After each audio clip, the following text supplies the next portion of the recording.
Pupunta nga kami ngayon ng dental clinic dahil ngayong araw nakaschedule ang pagpapalinis ni Athena ng kanyang mga ipin.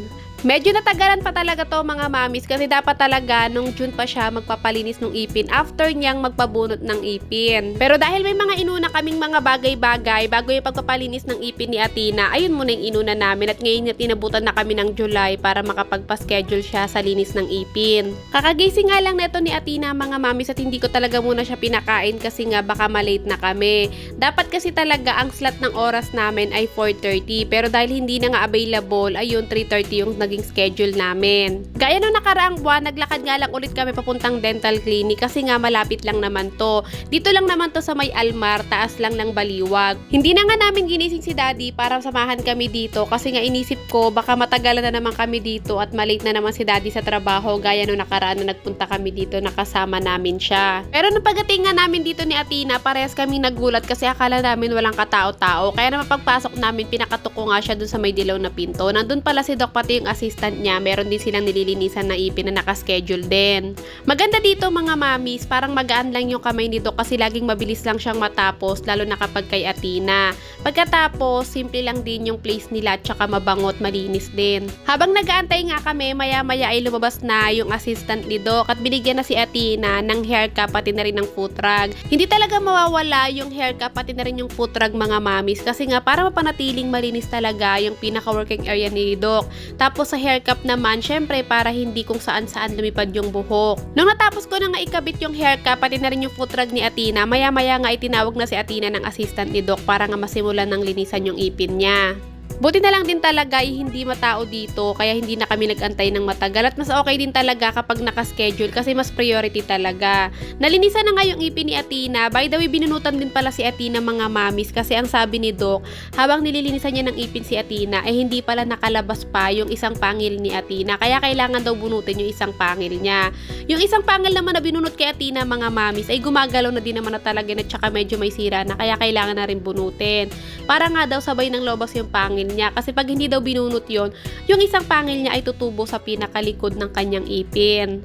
Ang gaan lang talaga ng kamay ni Doc mga mamis kasi hindi rin talaga namamalayan ni Athena na nabunutan na pala siya ng ipin. Kahit nung nakaraan mga mamis, 3 ipin yung binunot kay Athena pero hindi niya namalayan. Pag-uwi nga namin mga mamis, sinuwi ko lang talaga si Athena at pagkatapos sinaya ko na si Daddy na bilhan nga namin si Athena ng ice cream. Syempre ay naman talaga yung pinakamasayang part kapag nagkapabunot ka ng ipin, diba?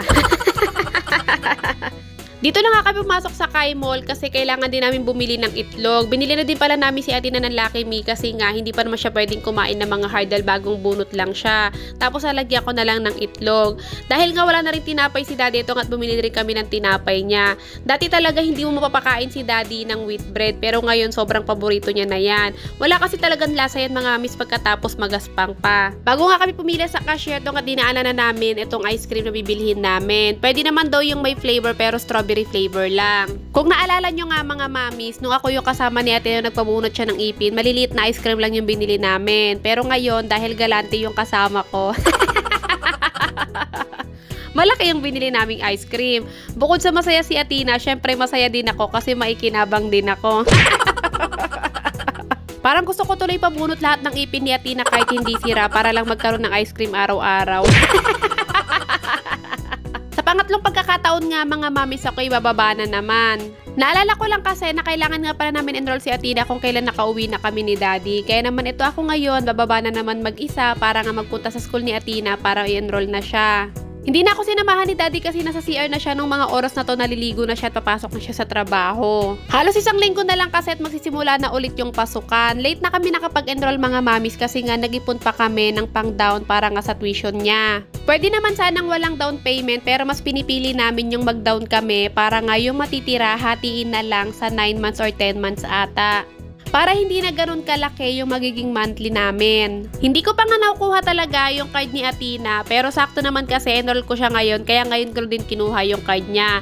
Nakuha at nakapag-fill up na nga ako ng form, nag-aantay na lang ako dahil meron pa mga nauna sa akin. Buti na nga lang hapon na ako nagpunta dito kaya naman hindi na ganun kadami yung tao kasi nga tuwing umaga talaga maraming tao dito. Na-enroll ko na nga si Athena, hindi ko na nga lang papakita sa inyo kung magkano yung binayaran ko kasi baka magulat kayo, makita nyo ganun pala kami kayaman. Uy! Pag-uwi ko nga sa bahay mga mamis, nakalis na si daddy nung mga oras na to. Nagpahinga lang ako saglit at pagkatapos, laban na ulit. Samahan nyo naman ako ngayon mga mamis na i-unbox lahat itong mga pinag-shopping ko online. Pero tinignan ko nga muna yung sarili ko kung maganda ba ako or mas maganda pa.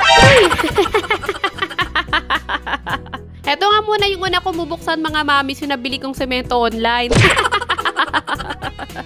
Sa bigat naman kasi dito mga mamis, akala ko kasi talaga ay semento to. Pero nang pagbukas ko, mga wipes pala to mga mamis. Alam nyo naman, kailangan to lagi ng bituka ko.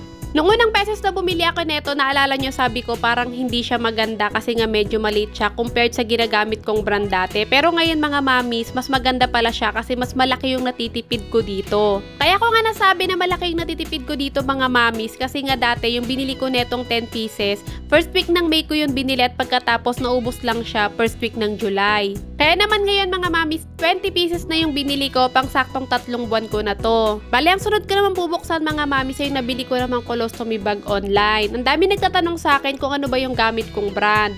Surgitek yung gamit kong brand mga mamis. Yung iba kasi, ganito daw yung gamit nila pero hindi daw matibay. Ako naman mga mamis, never naman ako nagkaroon ng problema dito sa Surgitek na to. Halos 2 buwan din talaga ako nagantay mga mamis bago ko to ma-order kasi nga nung mga nakaraang buwan medyo nagipit-gipit din kami kaya hindi ako makapag-check out nito. Kaya naman yung natitira kong colostomy bag talagang tinipid ko yun. Pagkatapos ko naman sa colostomy bag, ang sunod ko namang in-unbox itong nabili kong plancha. Kailangan ko na kasing ibalik yung planchang hiniram ko 2 years ago.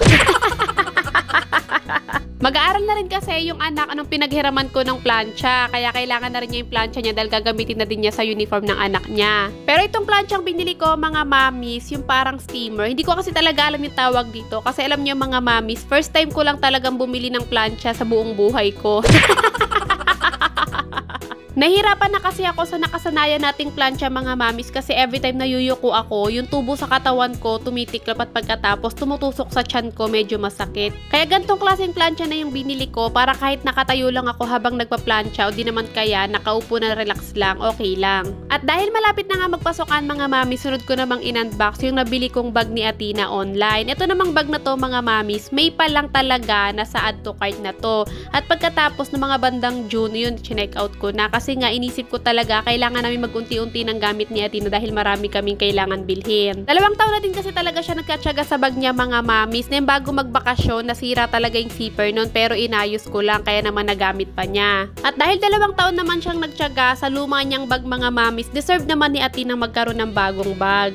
Alam niyo mga mamis, pagdating talaga sa mga gamit online, matyaga talaga akong maghanap ng mura pero maganda yung quality. Pero syempre meron pa rin mga time na hindi maiiwasan na nabubudol ako, yung kala ko maganda pero madali palang masira. Bali, ang sunod ko namang in-unbox mga mamis ay mga notebook. Online na din pala ako bumili ng notebook mga mamis kasi nga mas mura. And yung mga pinili ko talaga is yung may mga cute design kasi nga mahilig si Athena sa mga cute design. Hindi ko na ito lalagyan ng cover, lalagyan ko na lang siya ng subject para nga hindi na malito si Athena. Ang sunod ko namang in-unbox yung mga nabili ko namang medyas niya online. Ang cute neto mga mamis kasi ang simple lang ng design. Kung dati nga ay 2 pares lang yung nabili ko, ngayon nakabili ako ng 5 pares kasi nga napakamura lang. At pagkatapos bumili na rin pala ako ng mga cycling ni Athena kasi nga hindi talaga siya sanay ng nakapalda ng walang panloob na short. Madalas kasi gusto niya yung makakapal na short. Syempre hindi pwede mga miss kasi sobrang init pag ganun. Kaya naman binilang ko na lang siya ng cycling. After ko nga mag-unbox, ito nga tinawag ko siya sa kwarto niya at pinakita ko yung bag na nabili ko para sa kanya. Hindi ko pa talaga sana ito ipapakita kasi gusto ko surprise. Pero dahil nga nagandahan ako at natuwa ako, tinawag ko na nga siya sa loob para maipakita na to. Nakakatuwa naman mga miss kasi tuwang-tuwa siya kasi nga gusto niya rin yung color. Meron din pala tong parang keychain sa bag. Nakakatuwa kasi strawberry yung keychain. Tapos pinakita ko na rin pala yung notebook and sobrang tuwang-tuwa siya mga mamis kasi ang cute daw. Ang sabi ko nga sa kanya, para hindi siya masad na matatakpan yung mga design, hindi na ako maglalagay ng cover. Pero lalagyan ko na lang ng mga subject para nga hindi siya malito. Bale, magiging problema na nga lang namin sa pasukan mga mamis sa yung mga iba pang konting gamit na natitira na hindi pa namin nabibili at pagkatapos yung sapatos niya pati na rin yung mga magiging libro niya. Parang kakasimula lang ng bakasyon, ito na naman tayo, namumblema na naman tayo sa mga gamit ng anak natin sa pasukan. Pagtapos ko naman mag-unbox mga mamis, inilagay ko na nga dito sa lagayan yung mga colostomy bag na nabili ko. Bali, ang hindi ko na lang nabibili ay yung mga alcohol pati tissue ko kasi paubos na din. Yung nakikita nyong ini-spray ko mga mami sa tuwing maglilinis ako ng bituka, pag naubos yan, hindi na ako bibili kasi bigay lang naman sa akin yan mga mami at galing lang yan sa ibang bansa.